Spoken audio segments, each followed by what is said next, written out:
Welcome to video 4 of the Maintaining a Balance series. In this video, we're going to look at temperature regulation that carries on from the thermoregulation system we discussed in video 3. Here we have a few more syllabus outcomes in which we're going to focus on, and we're looking at how species and organisms, mainly Australian, respond to changes in temperature.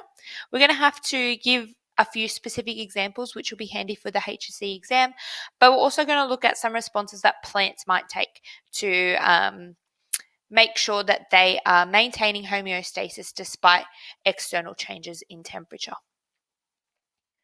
Temperature is, of course, a limiting factor for organisms and living things. They determine where things live on Earth, and they also make up all of the other things that might mean whether organisms cannot survive or whether they can survive, such as water, nutrients, light, and oxygen, and those kind of things. Temperature conditions are fairly stable over the course of a day, but we know that over time and over between morning and night and during the in-between in the day, that temperatures can change drastically depending on where an organism is. We know that enzymes are highly sensitive to changes in temperatures, so it's really crucial that organisms have ways in which they can respond to those changes in temperatures. Most living things live at temperatures between 10 and 35, which is where enzymes function most effectively and most efficiently.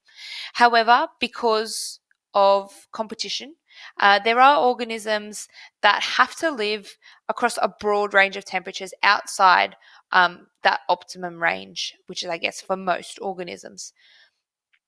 Individual species survive within a narrow range. So this is where organisms are able to colonize a specific environment in which they have enzymes which are specifically made in which they can survive. So the majority of organisms live between that 10 and 35 degrees Celsius, but we do know that there are, and we learnt some in our preliminary course, some organisms that survive in those extreme environments. Because organisms live in different environments, we have two categories in which we can classify organisms.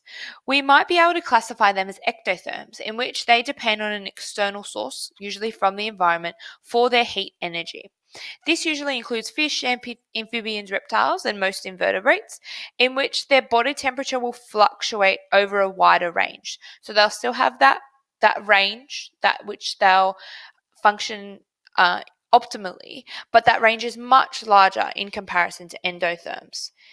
Because of these fluctuations in temperature, these organisms have adaptations which will regulate their body temperature, usually in terms of their behavior. We also then have endotherms, which rely on internal sources for their heat energy, usually from metabolism and our body's reactions. Those kind of organisms, such as birds and mammals, are what we call endotherms. Their body temperature remains stable despite the variations in what we call ambient temperature. And the ambient temperature is the temperature out in the environment. Because they're regulated on their internal sources of heat energy, these organisms can have behavioral but also physiological adaptations to maintain their body temperature inside the narrower limits of their temperature. Specifically for some Australian organisms, they have a few responses that help them to regulate their temperature. Now, the dot point asks you to compare these responses. In this video, I'm going to propose to you the responses which these organisms take. It is going to be your job as part of our class activities to explain how these responses assist in their temperature regulation. So our first example is an eastern brown snake, which is an ectothermic organism. Some of the behavioral adaptations that the eastern brown snake has is that it will seek shelter in environments in which it's too hot. It can also slow down its metabolism if the temperature is rising above the tolerance level. But in environments in which it's much colder, that this snake is able to slow down their metabolism so that they don't produce that much heat, and they're also able to hibernate so that they are able to live for a much longer period when the environment is cold. They may also use up their stored fat reserves. The second ectothermic example is the central netted dragon. So that obviously relies on the sun, similar to the eastern brown snake, to provide its heat. And if it's cold, this organism is able to alter its body position to either gain more heat, so increase the amount of surface area which is exposed to the sun's rays, which increases its core body temperature. But it's also able to move out of the sun on warmer days and shelter from cold winds to make sure that its body temperature stays within the range and doesn't drop too low. Because in some environments it does get quite hot, they're able to go into the shade of the rocks and vegetations. Also, they might hide in burrows and reduces activity to avoid overheating. It then can emerge at night to hunt for its food when it's much cooler, so it won't go outside of the normal limits. In terms of endothermic organisms, we have the fairy penguin as one example. It has feathers which form an insulating layer, which actually provides two sources of adaptations. Because it can sometimes be in cold conditions, the feathers can lift away from the skin, which increases the air, which provides insulation for the fairy penguins. But in hotter conditions, these feathers can lie flat against the skin, which traps a smaller amount of air. They also have behavioral mechanisms, which they can go into water to cool down in hot conditions, but also in really cold conditions, they can huddle really close together. It reduces the surface area that each penguin is exposed to the cold, but they can also retreat to some of their burrows to make sure that they're not increasing, they're not seeing the full effects of that decrease in temperature. And our fourth example of an Australian organism, specifically an endotherm, is our mountain pygmy possum. And this possum lives in the alpine regions of southeastern Australia. It's got small ears with limited circulation, which means that this minimises its heat loss. During the winter, these organisms can go into hibernation or also into a state of torpor. And that's where the possum will curl into a ball and reduce the surface area exposed to the cold. They can also use a burrow to shelter from the cold for those shorter periods of time in which they experience cold temperatures. Also, they can experience increases in temperature, so which means that to avoid overheating, they can hunt during the night, and they can also shelter in rock crevices, which allow them to not go outside of that limit.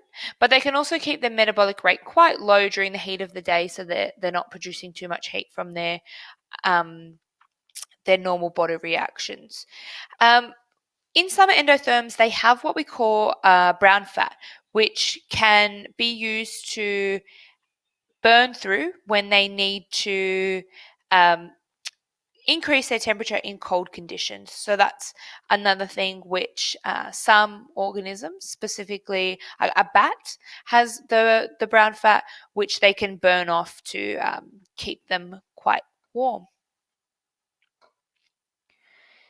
In terms of adaptations, there are a few adaptations which we can classify, which can be present in a range of organisms, and that's going to be your job as part of your second-hand investigation to find out which organisms have these adaptations. But then they can be classified into behavioral, but then also go into structural and physiological adaptations.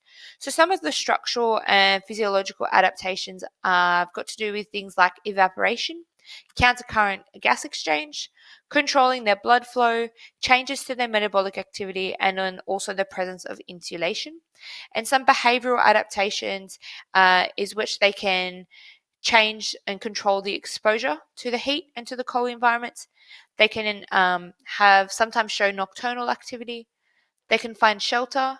They can hibernate, but then also we see some organisms taking part in migration activities to make sure that they're staying within that range of temperatures. In terms of plants, Plants also have to respond to changes in light, water availability, and temperature. So, in high temperatures, plants can change the level of transpiration. They can see their leaves orient in a different way so that they reduce their exposure to the sun. In terms of losing their water, it acts similar to sweat, so that transpiration can decrease the internal temperature through that evaporation that we also see in organisms. In some plants, we can see wilting, which reduces the exposure of their surface area to the sun, and that enables them to keep their temperature quite low. Again, we can see leaves losing their trees during cold months, and also during hot climates, especially in eucalyptus trees, in which they decrease the amount of leaves that they have, so they reduce the risk of losing too much water via transpiration.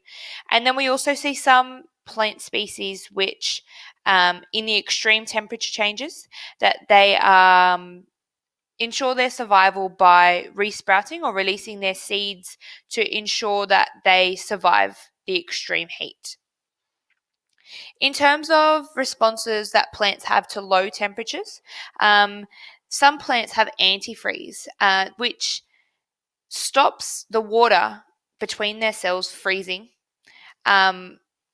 That it freezes the water in between their cells, as opposed to the water freezing inside their cells, so that their cells remain alive to survive the cold temperatures. Some plants can go into, I guess, a specific type of hibernation known as dormancy, and which allow them to survive the low temperatures and the water shortages that they'll see in those environments. These are what we see in deciduous trees, in which they lose their leaves. And then we also have vernalization, in which some plants are adapted to these cold environments, in which they need the intense cold for them to flower. And that we see that in tulip bulbs, and some gardeners take advantage of this and expose their tulip bulbs before they grow them to cold temperatures to make sure that they flower in time, in the times that they need them. Thank you for watching video 4, and I'll see you in video 5.